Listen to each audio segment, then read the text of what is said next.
Well, hi, good morning. Thanks for joining me in my shop. Joining me in shadow in my shop. So we're going to be focused on this output transformer. But before I get going on the radio, I just got some older books. I really want to show you a little bit about what was going on back around the time this radio was made and before then. Shadow, you're going to help me, are you? So first of all, if you're a Canadian watching this video, please pay a little bit of attention here. If you're into radios and you're Canadian, then you should recognize this face right away. This guy's name is Reginald Fessenden, and he has the most firsts, if you like, in radio.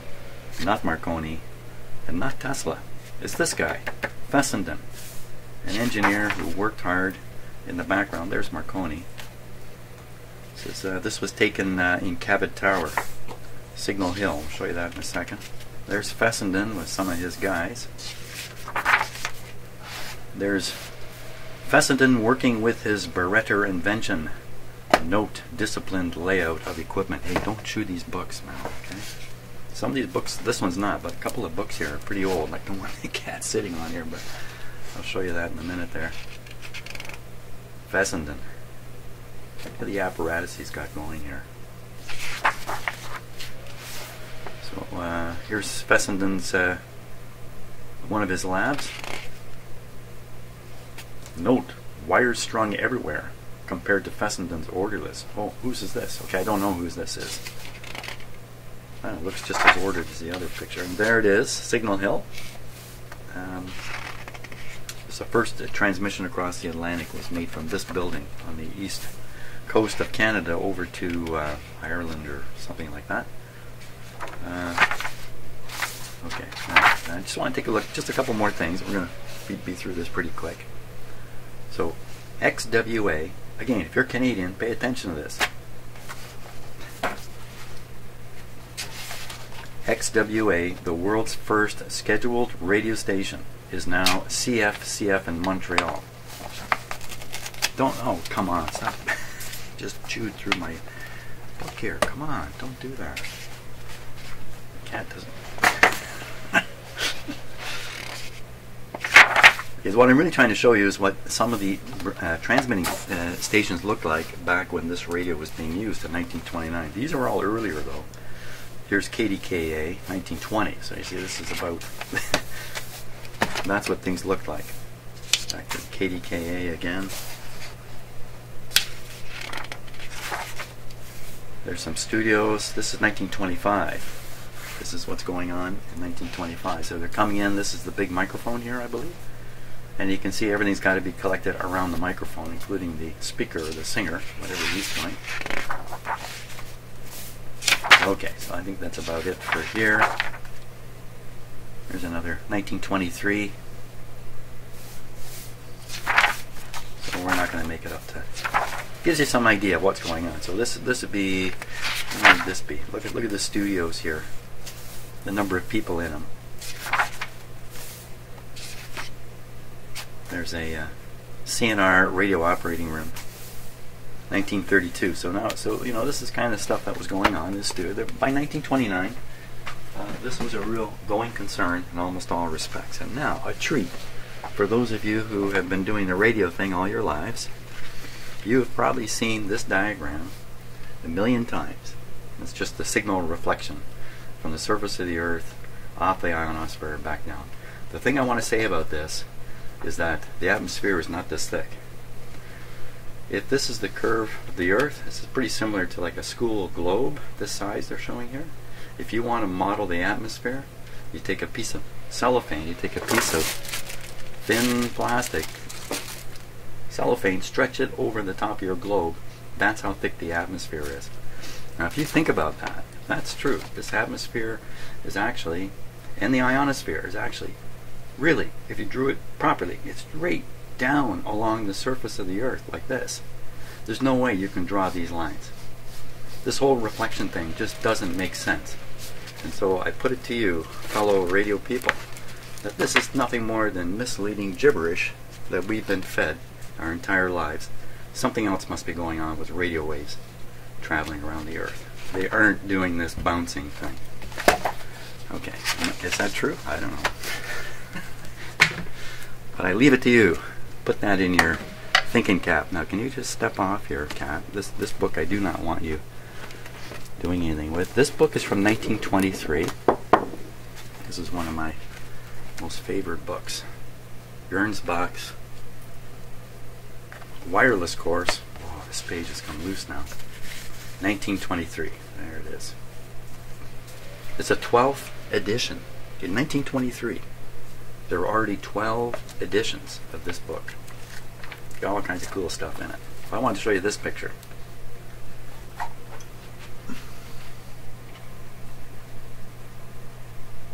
Look at the guy's transmitter there. This would be from around, probably, again, a little bit earlier than the receiver beside us here. There's some more stuff. And these pictures are a little crummy to look at. Look, he's got all these things on his wall. I wonder what all those are. There's some studio shots when I was looking for. This is what people would be listening to. You know what? Everything had to be live, right? There wasn't any recordings other than records. I shouldn't say everything had to be live, but so there again, you see the studio and the single microphone sitting here. There we are. There's a good picture. Operating room of radio station WHAZ. It doesn't give the year for it. Cool stuff. So that's what's on the other side of the antenna, so to speak. Cat, put this book away. Cat won't eat it. Okay, that's great. Now, what have I done? Okay, since the last video, I've been busy off camera. I've gone through the transformers here, the wiring, the output tubes, everything in here to compare it to the schematic. Lo and behold, this radio fits the schematic. Here's my wonderful, you can study that if you want and try to sort out what the heck all this is. But as it turns out, this was just to help me keep track of what I was doing here. Turns out this fits the schematic perfectly. So this is the transformer which is feeding the speaker. These are the two wires the actual voice coil signal travels on. These are the ones that, from tests to this point, suggest there's a short in here. Or does it? Or does it? So the rest of the wiring is on the other side of this transformer. Really hard to see. It took me a long time to see down in there in order to trace things around. But that's the case. So this is the output from the two output tubes, and this is the input to those tubes, supplied by a center tapped secondary winding back in here. Again, it's very hard to see. And the two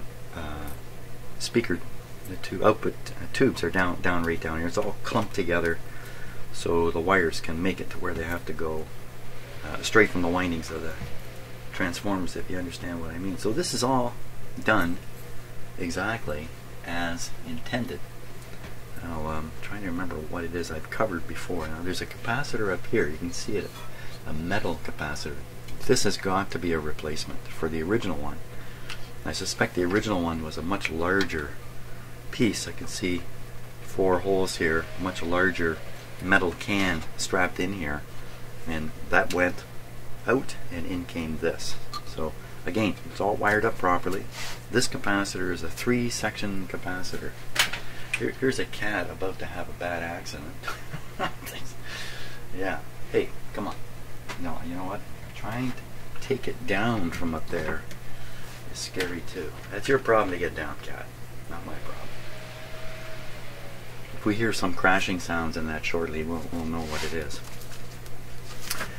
So my objective here is to try to convince myself that either this transformer is bad and we got a big problem with this radio at that point, or everything I've done to this point, either the tests are incorrect, or in fact this is good, even though it may have test values associated with it that to me indicate it's not good. So the problem here is I don't know what to expect with the resistance of the windings here.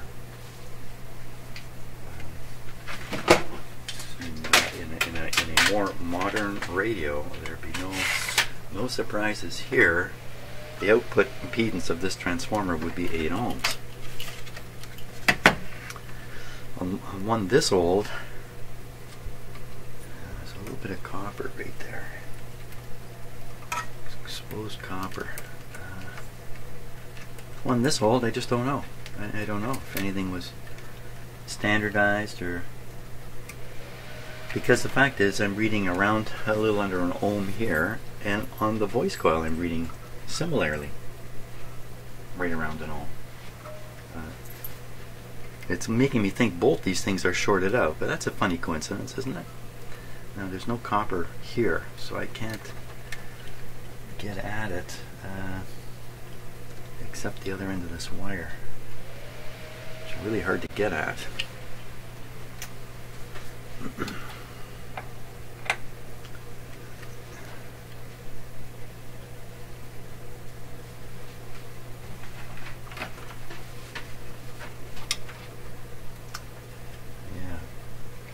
So I've done this from the top of these connectors. Now I'm going to try to do it underneath here.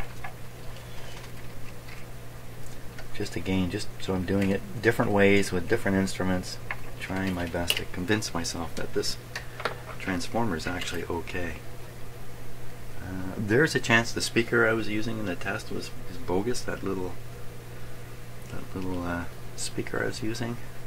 The clip leads may have been in trouble. Something may have happened here that's led me to bad conclusions. The thing is, if this is bad, the whole deal is bad. It's bad. Bad. We don't want that. We don't want that. I'm never going to get this on here. It's not going to happen.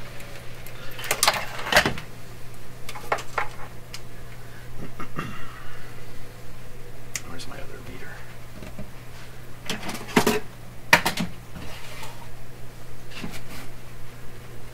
There it is.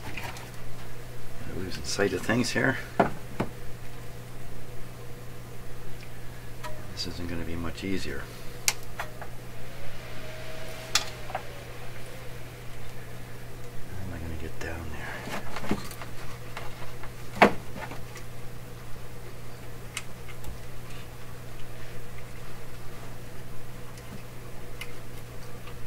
I just may not be able to do this.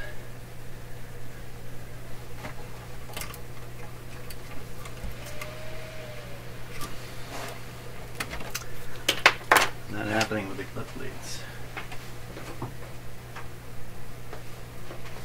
Okay, let me find my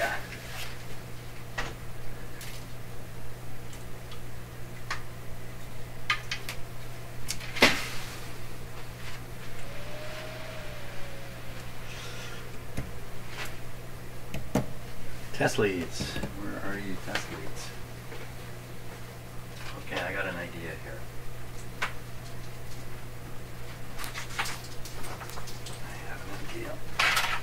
Let's try this.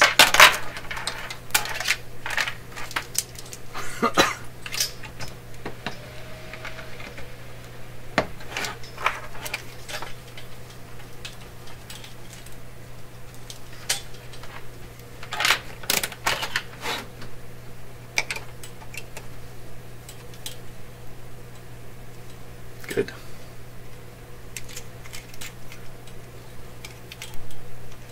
Okay, these guys should reach in and grab whatever it is I want to grab.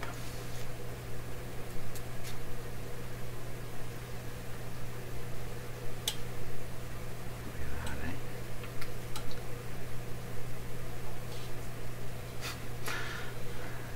Can't trust anything at any point.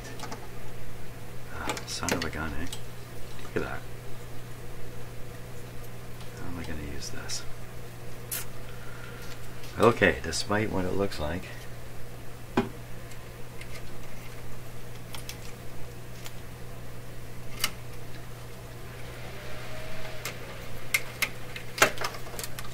okay, so I'm expecting this to show a short circuit or something close.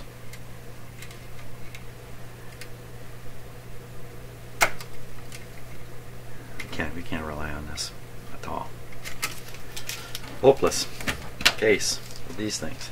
Too many possibilities of problems in the leads. It's not easy to make a low impedance test. Now, where are the real leads for this thing? Where have they gone?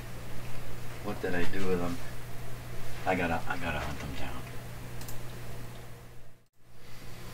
Okay, hey, I really got myself a great set here. I didn't even know I had brand new, fairly heavy duty leads. Tain't no question about these guys here. Look at that. 0. Wow. Okay, let's go at it.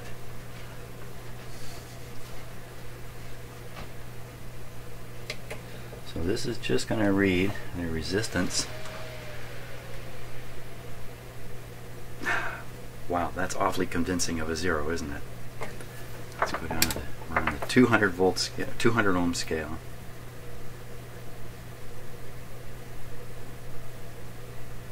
Get down to 0.1. Look at that.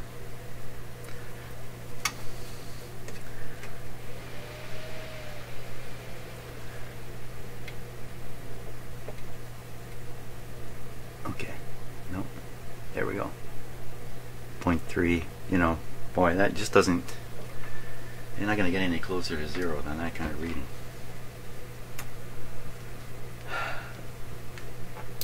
Is there any way that this could still be good with that kind of nonsense? Oh boy, it's really, really very, very convincing. I mean, what more can I do here? Look up another speaker, a different speaker, rather than that little cheapo one. I can't imagine that's going to make any difference. So what has probably happened in here, just a wild guess, is this has either been overheated and the insulation on the windings has failed and shorted out in a way that there's virtually no winding left in here anymore, or something mechanical has happened. This has moved a little bit, you know, over the years. A little bit of abrasion somewhere, and 2 windings have shorted in the same result. How could I ever deal with this? You know, one possibility is wiggling these may reveal something. Hey, that's an idea. You know, it's just possible. I might be able just to shove these right into the connector on the other side here. Let's just give that a try.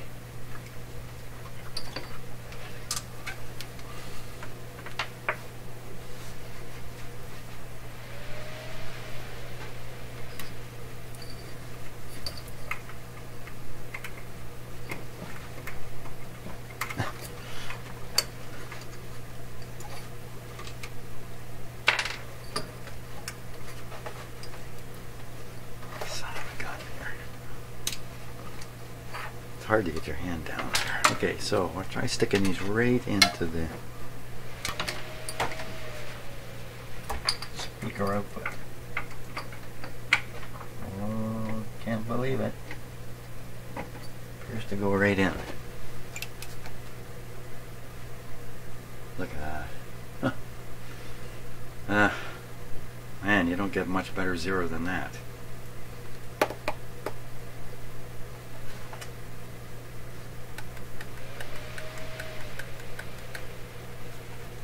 Okay, let's do what I was going to do.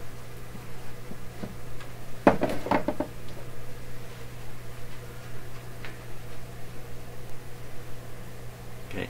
Oh, watch this now. I'm hoping it would jump up to like 8 ohms from wherever it is.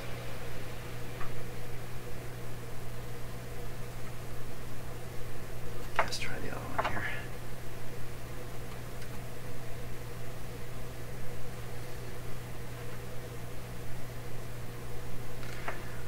So if there is some kind of a short between windings, you can imagine it's a contact thing. It's not soldered or bolted down. So any slight movement, a variation on this meter.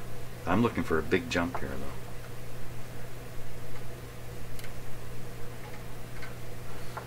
Can't do it much harm.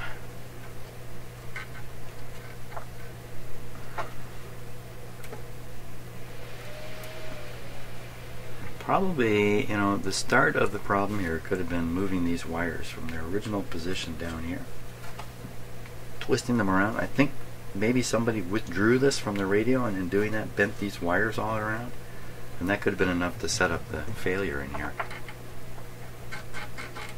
Hope to see some kind of sensitivity here, but no, nothing at all. You know, if this were a weaker thing, you could twist the frame a little bit, but you can't do that here. There's some other possible short circuits that can take place in excuse me, a transformer like this. One is between windings, not just between turns in one winding, but between the turns of separate windings. You get a short from the secondary right into the primary, but I think the zero reading we're getting, it kind of says the short is between windings of this coil. You get a short to ground.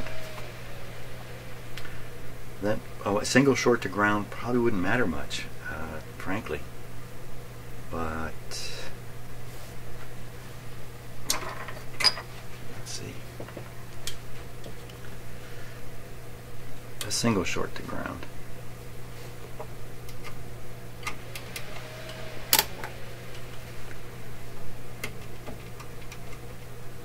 So we don't see anything there at all. So I don't think that's the case.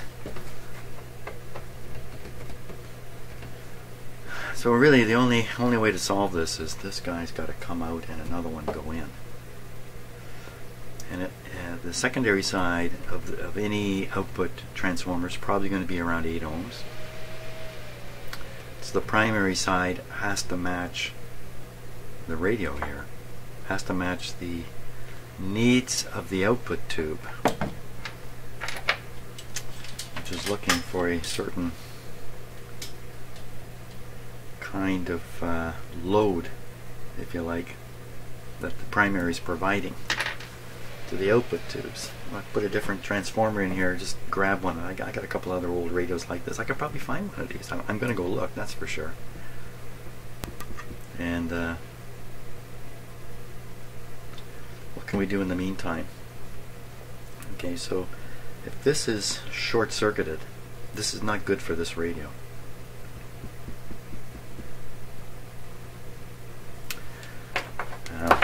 Now let's take a look at something, a whole different thing I stumbled on here, which in the last video there was changing topics. We're just going to leave this for a bit. In the last video, while I was flicking a piece of wire antenna on the antenna terminal, one of the two 71A output tubes flashed over.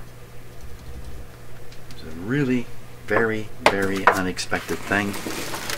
I'm scratching my head trying to figure that one out, how that could be the case, and I think I've come up with it. It's a bit of a weird theory, but it's based on another observation. So I think I'm going to leave the radio like this. Every time I rotate it, flip it back and forth, I run a risk. And from up here you can see what I'm going to show you. See this guy here? This is a resistor. I'll show you this on the schematic in a second. So, and you really can't see it there from that camera angle. But if I do this, you should be able to see there's a wire wound resistor here and a matching one over here. Can you see the two silver windings? And in between is a connection going to this resistor here, which, just one second here, I'm getting my tripod all messed up. And then this one, just the wire's just going down underneath this transformer, coming through the back, and it's actually being soldered to the chassis right here. So in other words, this resistor, hey, come back here, this resistor goes to ground. Let's take a peek at the schematic for this. Okay, so looking at the schematic over in this area in the power supply, where we're fooling around, the big green resistor is this guy right here. And he connects, one side goes to the chassis, as we as I showed you. The other side connects to the middle of this wire wound resistor, which is simply tied between the two legs coming from this winding, which is the voltage necessary to run the heater in the output tubes. So we're going to test this resistor right here. This capacitor, which is shown here, I cannot find that. It does not seem to exist. That's an interesting thing in itself. 2339, it's over here on the list, 2339, 1000 ohms, 1K. It doesn't give the wattage here. This resistor, by the way, 2388 with the asterisk means not used in the 30C chassis. I'm not sure what that must be. 203 is not used. Yeah, so there's definitely some questions about how closely this chassis meets the radio I'm working on, but it's been pretty good so far. So this apparently is a 1000 ohm resistor, and this appears to be missing in action. So we'll go back, we'll take a look at the radio, I'll measure this resistor here. Okay, let's take a look at the resistance. I use my fantastic new leads. Well, it's supposed to be a 1000, so I'll set this on the 2000 scale. It's beautiful. Here we go. So I'm going to go across this resistor.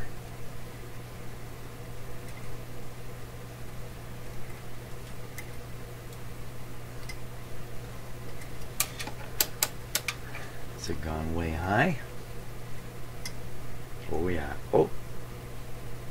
That was my finger. I put my, so I've got my hands on the chassis and I stuck my little finger on the terminal here. 200 million ohms across there. 200 million. Open resistor. So that resistor is providing some ground relativity to the filament.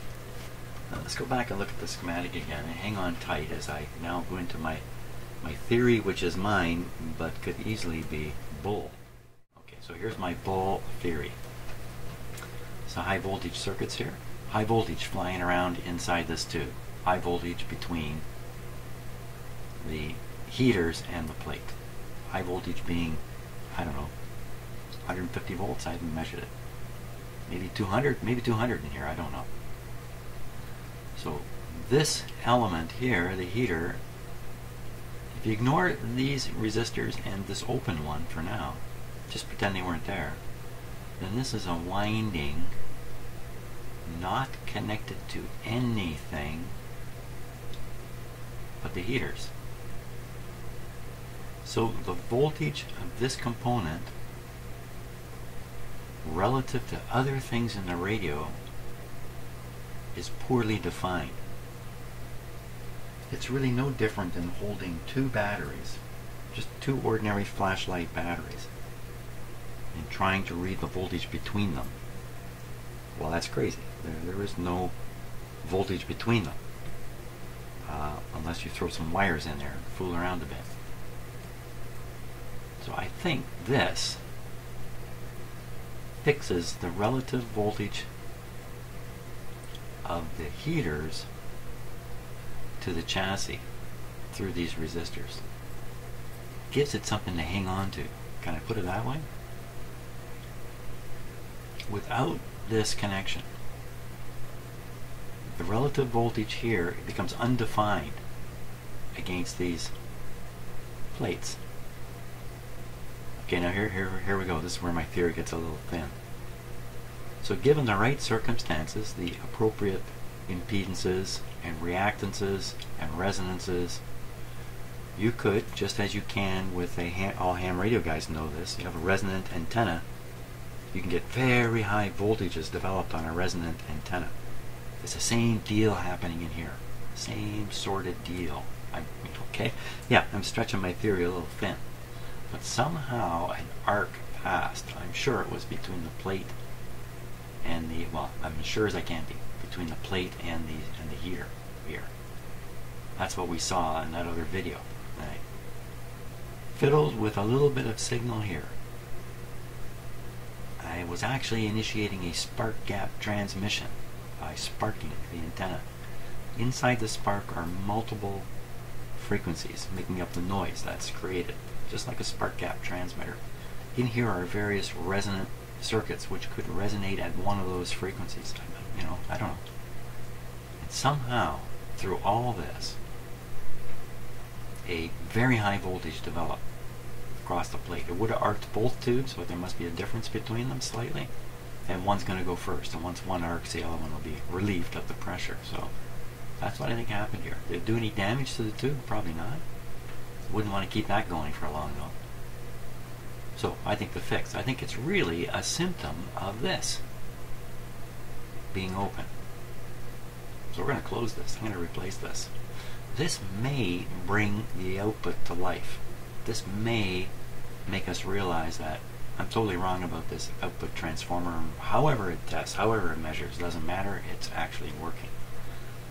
Hey, I got some hope here. So let's change this resistor.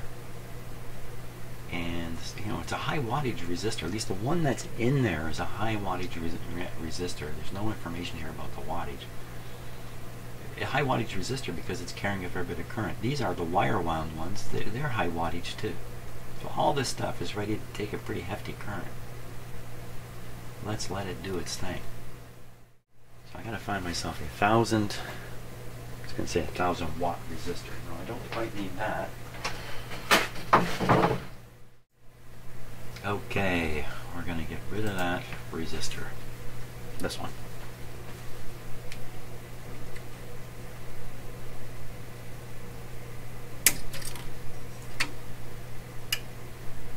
So any high wattage resistor is worth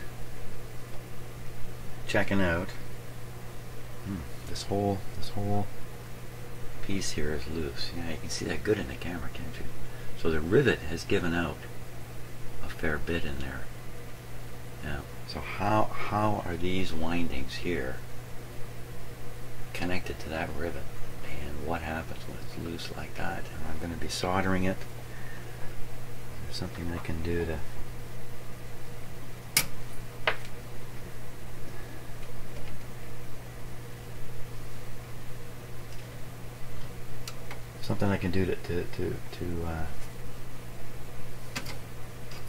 ensure that this connection is 100%. Yeah, that riveted thing is really bad. So we're gonna have to get a look around the backside here, I think.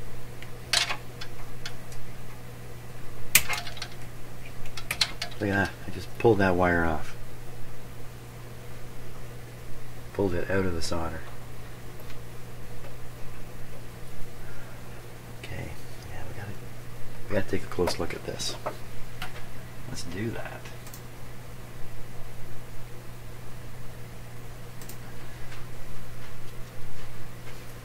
Yeah, what's that doing on my bench there?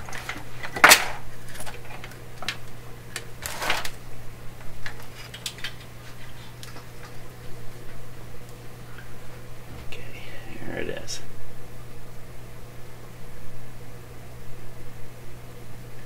So I'm looking for the end of these coils. It doesn't seem to be on the back side. Maybe it's here. Oh, there they are, for sure. So it looks like, see, one of the problems with this kind of wire that they like to use on these, you can't solder to it. So they're relying on the pressure of the rivet.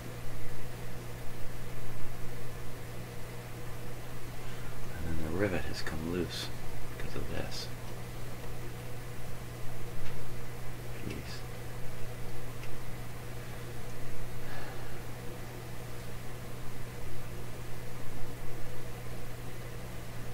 You know, maybe I can get a tool onto that rivet and kind of squeeze on it a bit. Looks like that's fairly possible if I get just the right kind of tool and kind of freshen up the clampage. Or really quite sure you can't solder to it. Let's see, how's the other end of the wire done? So the other end, again, it looks like it's just pressure fit under the rivet. This is really common. Some of these wires have been pushed a little bit. Maybe I did that.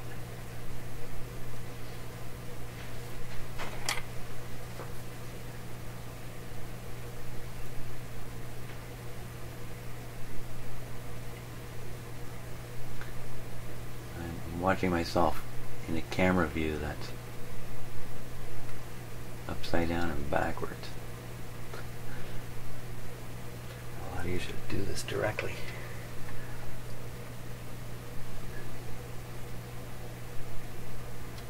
There, it's a little better.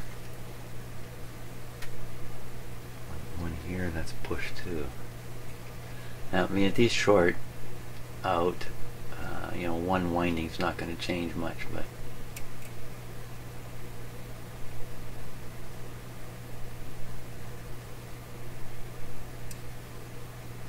there we go. Let's look at this rivet here.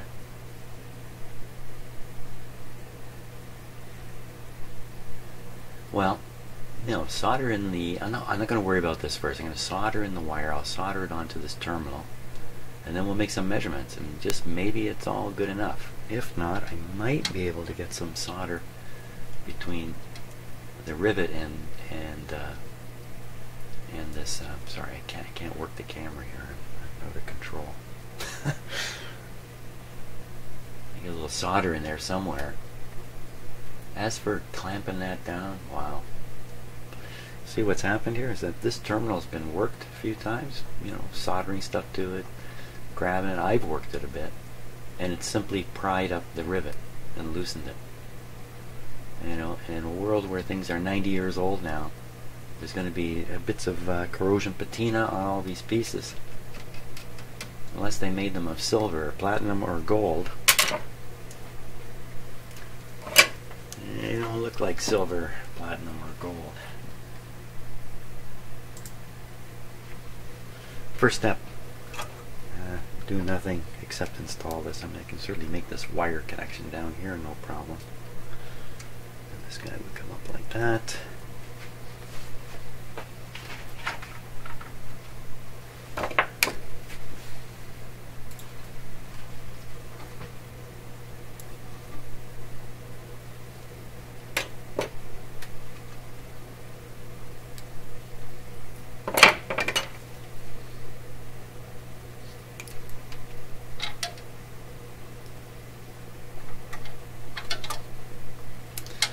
Find out where the camera is.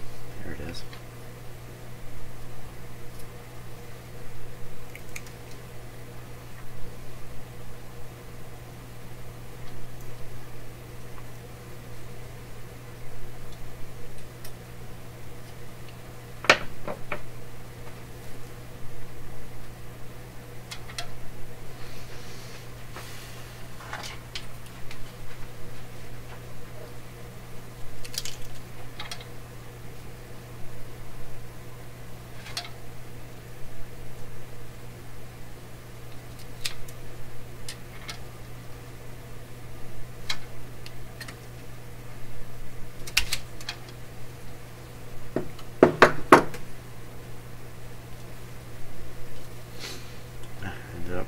Bearing off a lot of wire here.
Now, you know what I could do is, well, let's see, the way he had this done, shove this through the rivet hole. I'm going to follow suit, bring it up around behind, and then solder it to the terminal. I'm going to be heating up this terminal. That only encourages the formation of surface corrosion on things and that. What else can I possibly do here,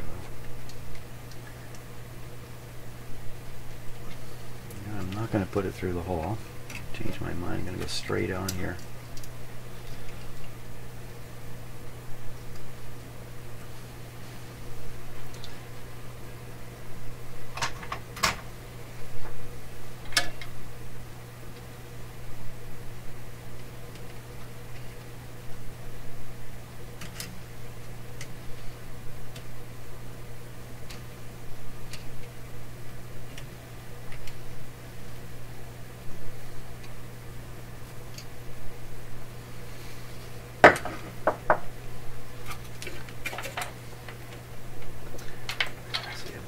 Soldering iron won't reach.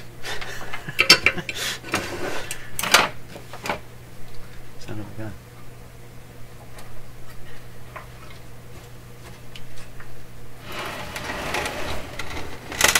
Ugh, didn't sound very good.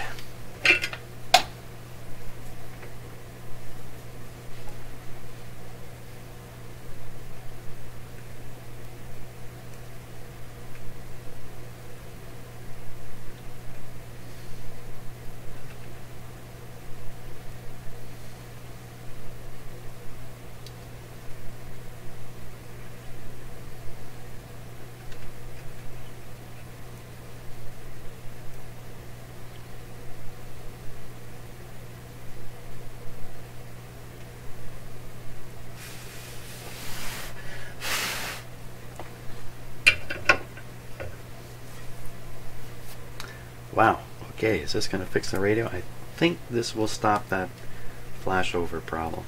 But we should make some measurements here.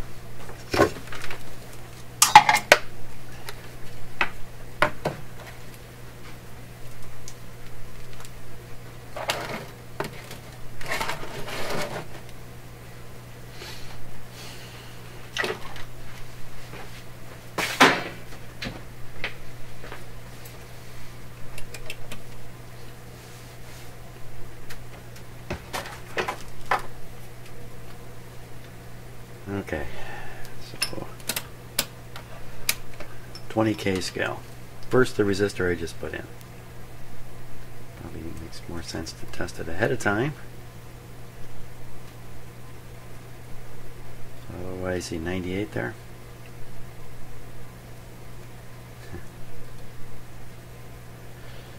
I saw 99. I saw 1. So it's 1K. It's right on. Now, I'm going to try to touch the rivet back here. This is kind of weird. And then I'm going to touch it up here. Look for a short. That's pretty good. Wiggle it around a bit. Not bad. Okay, now we'll go on the outside of one of these two resistors. These wire wound resistors.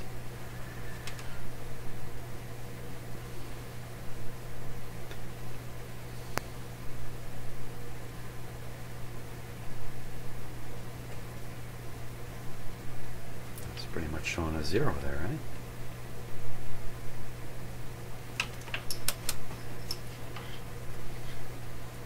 Might be something like a couple hundred ohms here. I'm not sure what to expect. Yeah, I'll look on the schematic in a second. So I'm hoping for a very stable reading. So 27 ohms. 26, 25. See what I was doing? I was wiggling the terminal there at the end. Let's try the other one. Should get the same kind of number. Uh-oh.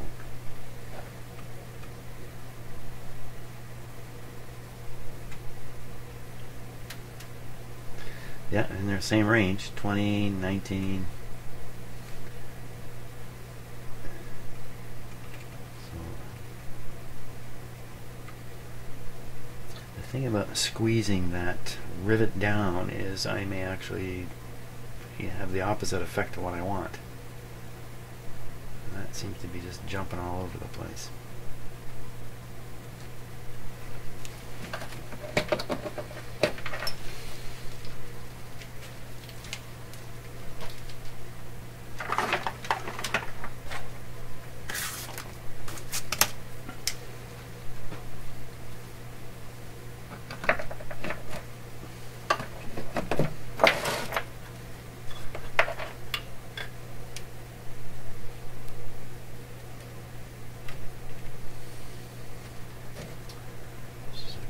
One of the wire wound resistors.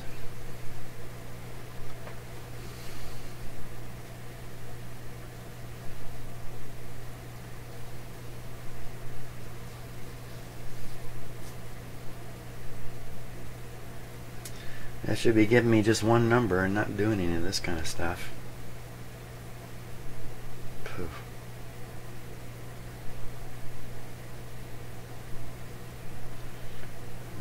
El Crapo. A better solution here is to abandon these wire wound resistors. Install 2 more of these high wattage resistors on either side. Straight to these terminals that contain the wires. And just give up on all the riveting in here. That's really what I gotta do. Now, let's see if we can figure out what size these are supposed to be. 2 wire wound guys. Okay, back to the schematic here. Okay, so here they are here. These are the 2 wire wound guys. 2, 3, 3, 7. 2, 3. Come on. You're kidding me.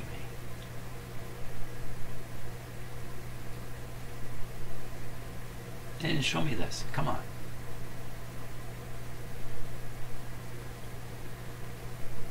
Am I reading that right? 2, 3, 3, 7. No doubt about it. 2, 3. Show me a 37. It's a 36. That's kind of disappointing. I'll double check this. 2, 3, 3, 9 just to be sure. 2, 3, 3, 9 is 1,000.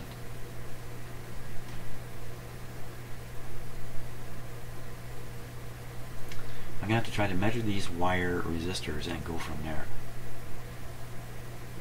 I'll have to do that. I have to do it with some certainty here.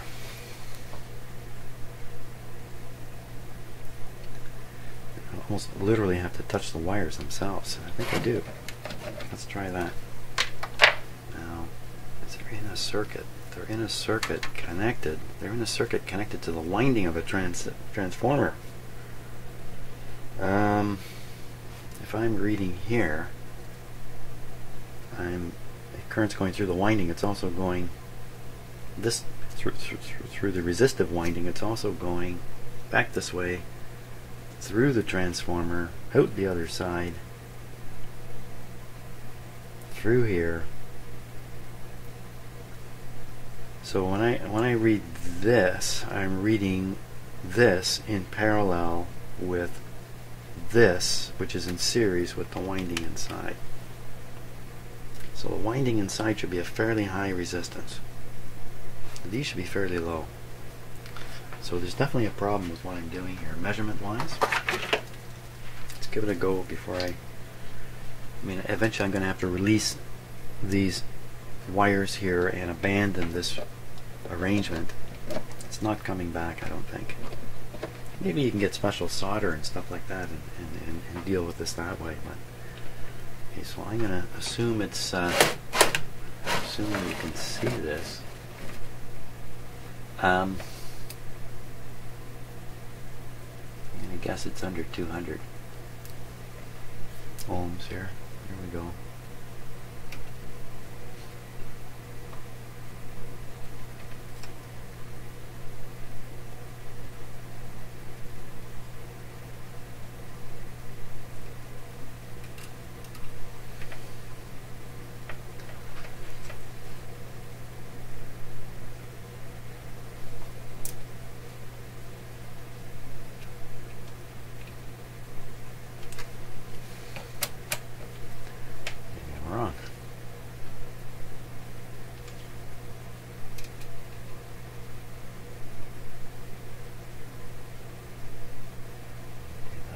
suppose that's reading 2 ohms, I believe. Why couldn't I see that on the 200 ohm scale?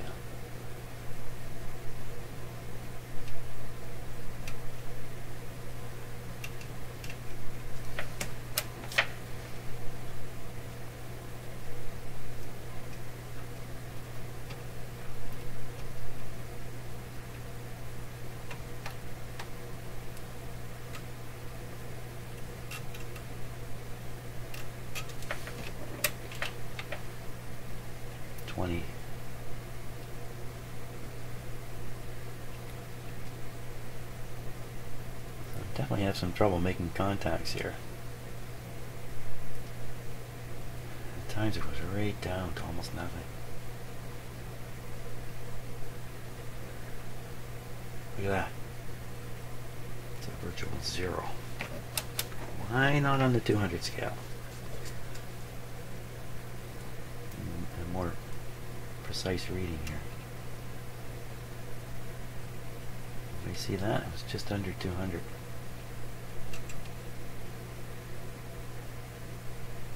18, 20, 16, 15. This keeps getting better. I could be pushing some of these windings together here. 16, okay. So 15 ohms, I would lay odds. Let's try the other one.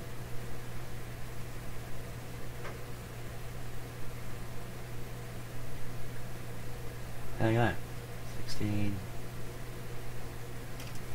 We're in the 15 range again. Well,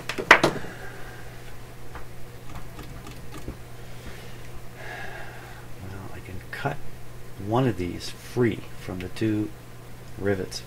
Bring the ends out a little bit. Clip onto the ends and really read this piece of wire separate from everything. It's got to go. It's never going to be reliable again anyway. I just don't like. I'd like to leave it as nice as it is, so that in the future, if somebody wishes to revert back to these original parts, they're here, and they can be reworked and reinstalled and reused. Go shortening up the wire. That's the end of that. I really only have to cut one leg.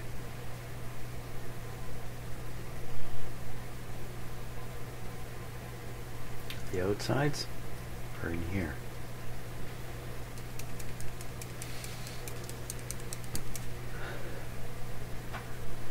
So many decisions.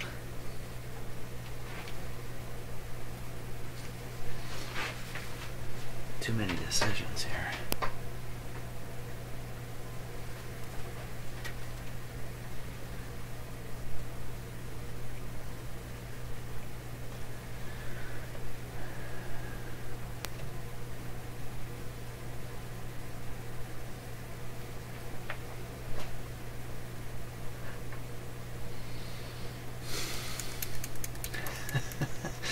Hey, what happened there? Ah, man, I hate doing this kind of stuff. I don't want to ruin the potential future of this radio. So what if I just leave this? What if I assume it's 15? It's got to be around 15 ohms. Can it be any less? Hey, 15 is a pretty small number. It can't go much less. How wrong can I be? If it's if I saw 15, this has to be at least 15 or less. 15 or more. I'd like to use these terminals.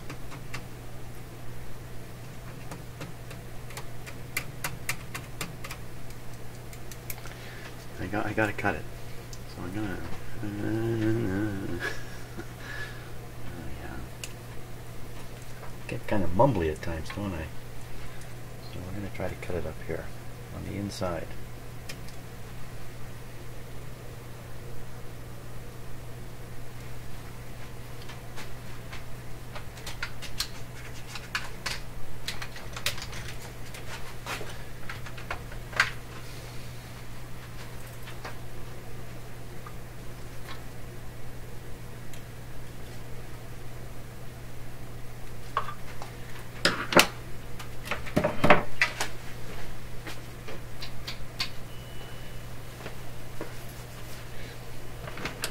amazing. I changed the light levels in my shop tremendously, but they don't seem to change much on the videos because the camera compensates. Okay, so I could leave this exactly as it is. Release this wire from here. Float it in space. Connect two resistors here. Just floating out to this connection. This would leave this just as it is, rivets and all, ready for somebody else to do something. The problem with that is the resistors are kind of floating here. Like this one. I'm going to do that. Then I would want to cover these connections a little bit because all this stuff's right up on top of the radio. And guess what? This is not high voltage. This is about 5 volts here, so actually we don't have to worry too much about shocks. It's short circuits we need to protect from. Decisions, decisions, decisions. Another alternative is this is not a good one. Release it here. Don't use this terminal. You know what? These two wire resistors are still tied together. If I use these terminals, the whole wire resistor is still in the circuit.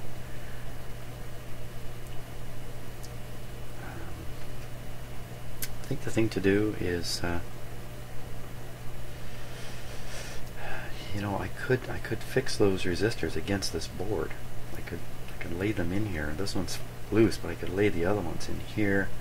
I could even strap them onto the board here. These wires are not going to get hot anymore. Release this.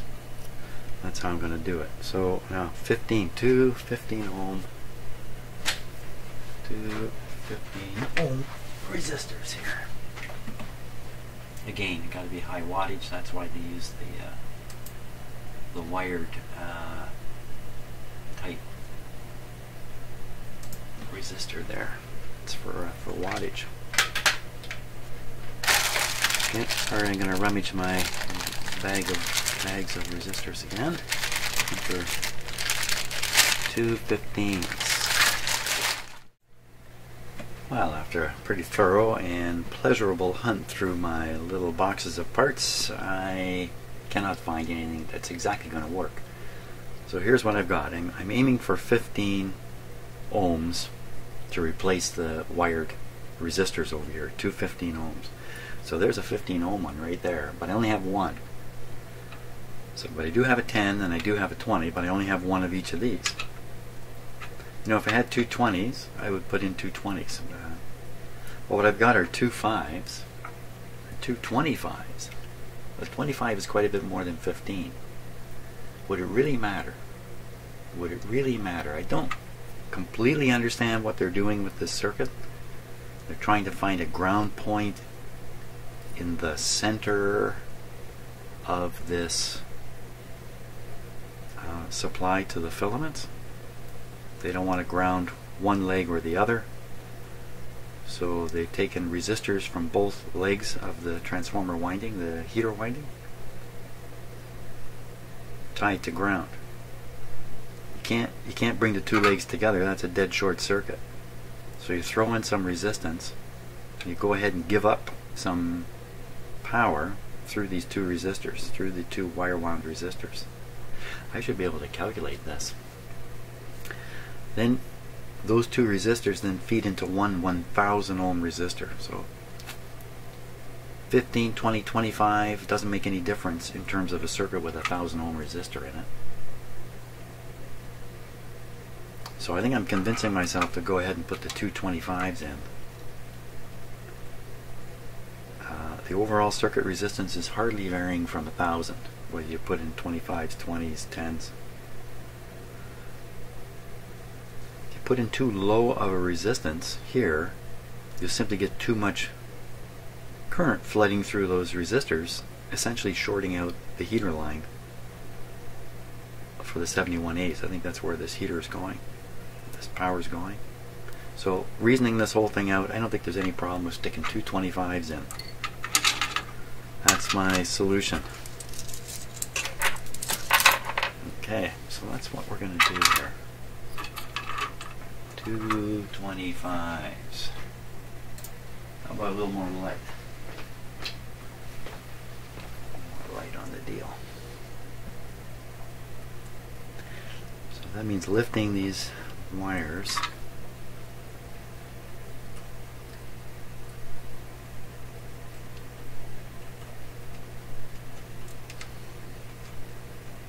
So I can tuck it right in like that. I could strap it if I want, but I probably won't need to. I just take this wire off, put it here. Because, you know, if you attach a component way out on its wire, then it's kind of floppy, but if you can attach it tight, not so floppy, that's what we can do here. That's exactly what can be done. Put them with the values up. Now, somewhere down the road, somebody else is going to look at this radio 10, 20, 30 years from now. They're going to see this. If they're experienced, they'll figure it out right away what has happened here. If they're really experienced, and I'm getting there now, I know enough to be suspicious of these kinds of things. Okay, let's clamp that down.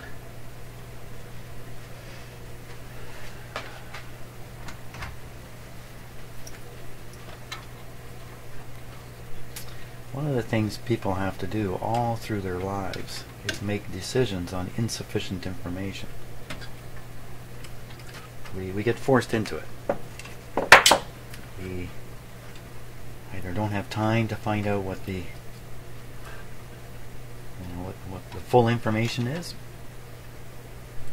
or it's just not available. It just doesn't exist, and we have to make decisions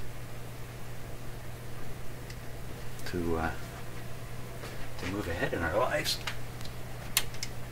And oddly enough, this environment of insufficient information is what we live in all the time as human beings, and we succeed in making good decisions most of the time, even though we don't have all the information available.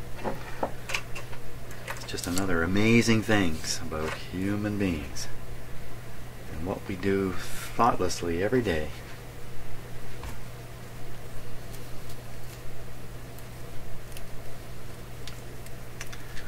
In fact, I think most brain researchers would tell you our conscious experiences is a big bogus lie. That we are fooled by our brains into thinking we are much more conscious and in control of things than we actually are. Okay, I got this hot soldering iron I'm controlling now.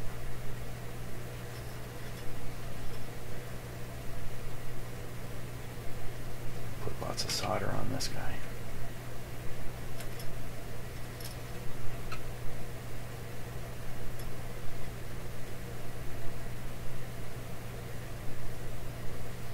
Fortunately, these high temperature resistors can take a bit of torture here.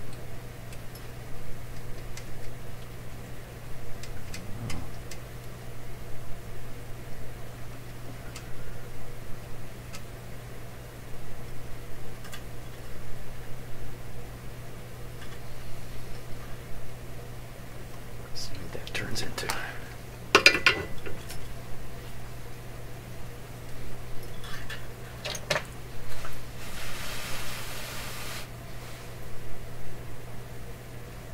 Wow, that's a hot.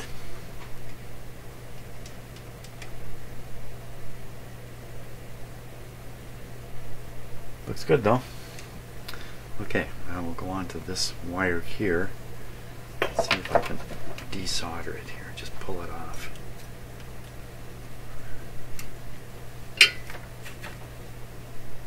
One of you made a comment about the kink in the power cord on this radio.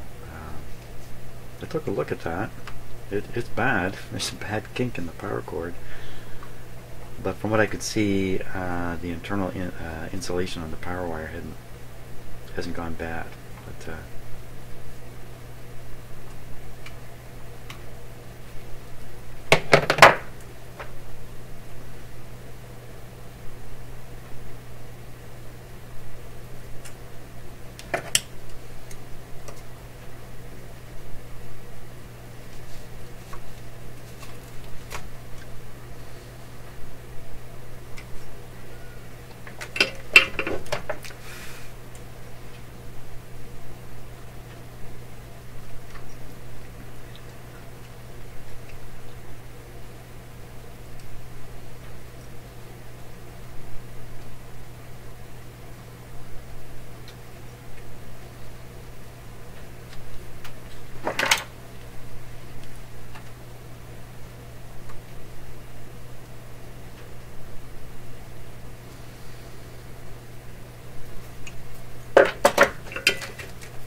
So this might in fact bring this radio right back to life.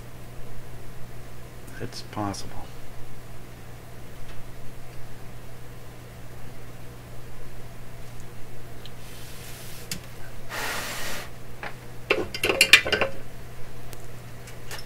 Anybody want to lay odds on that? I can't see down here now. I think there's a really high likelihood whatever caused that sparking is solved by doing this. Did it flash over? Even if my theory is not correct, my cutters go.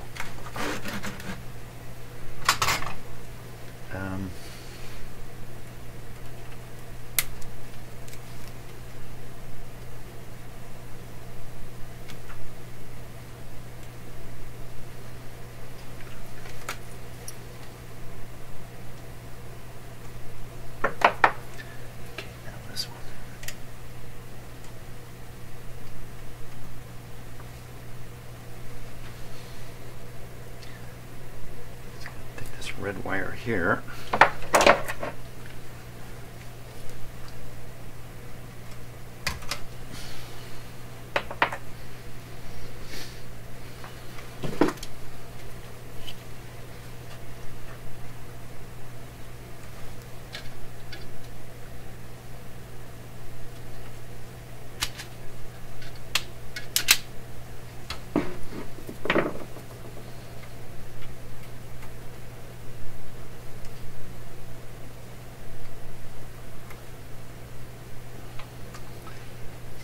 That would be hard to solder to.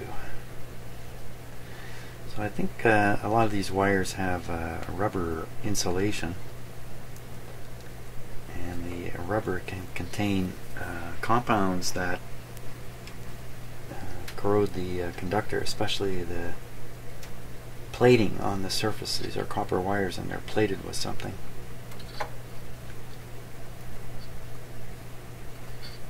Trying to abrade it a little bit just by dragging my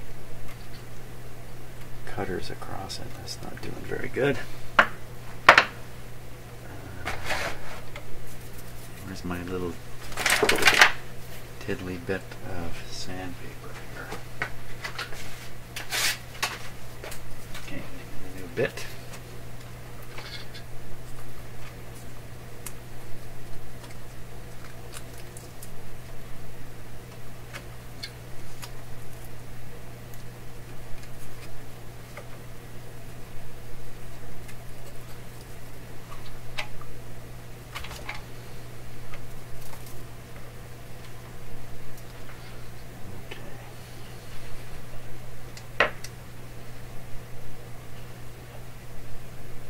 Tight.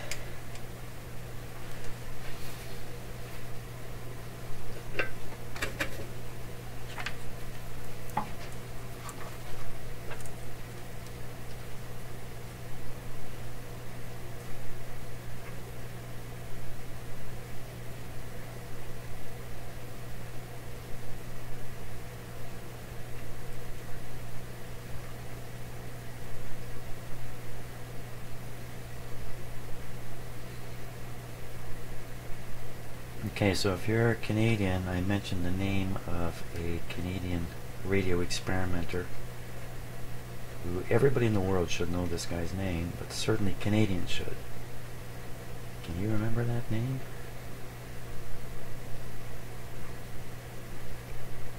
Reginald Fessenden. That's the name to remember. Not to knock anybody who was doing any work in this area. Everybody was adding stuff to the game. It's just, for instance, Reginald Fessenden was the first person to broadcast voice, first person to broadcast music, first person to make a commercial broadcast. He was highly involved in the development of television. He's one of these guys, I guess, who didn't go on YouTube back then. Yeah. Probably well known by the names at that time, you know, people who were into this stuff probably knew him.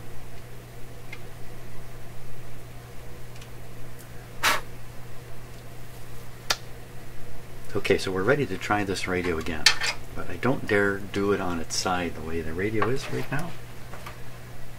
That I think might be very bad for the vacuum tubes in here. Excuse me, when you tip the tube onto its side, all the elements are now, instead of standing vertically, they're now hanging sideways also, excuse me. So, for instance, the heater, when you heat it up, it may expand, it may droop downwards inside the tube, and you get a short. A lot of tube manuals will tell you if the tube is suitable for operation at any angle. I notice my tube book is silent on, hey, should we test this again? It's silent on, well, it says 750. How should we test this and find out?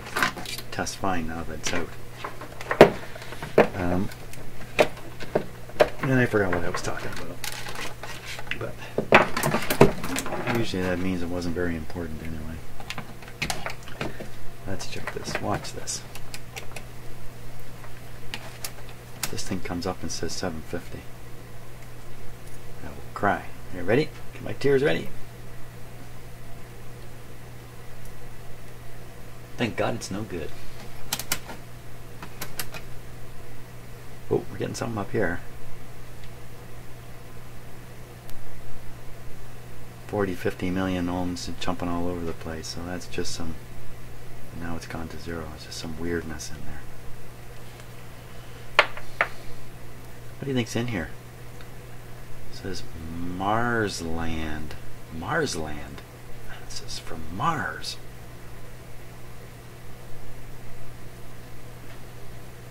What do you think's inside this?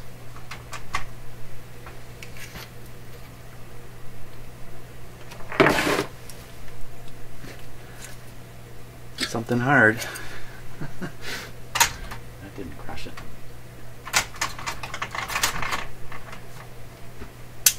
It's very hard. Oh, I cracked a piece off. Oh, I can see already. It's a winding. I can see a winding. So this is a wire wound resistor. No surprise there. Probably a failure at the terminal point. Same kind of problem in here, I bet.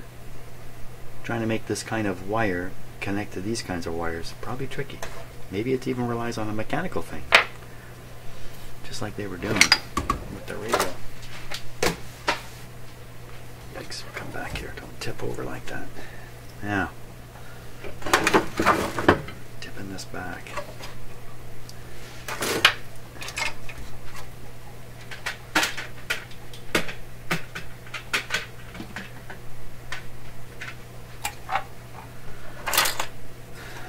Clean up my bench, but let's keep going. Tip, tip, tip.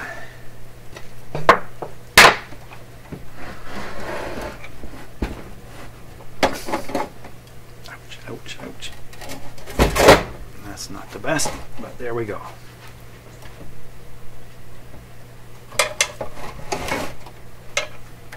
Okay, everything seems fine there.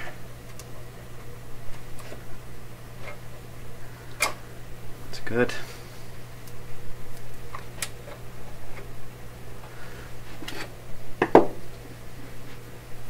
Wait a minute. How can I test this without a restart rate with the original speaker again? I can't imagine that's going to work out. Let's try a great big... Okay, I'm going to set some stuff up.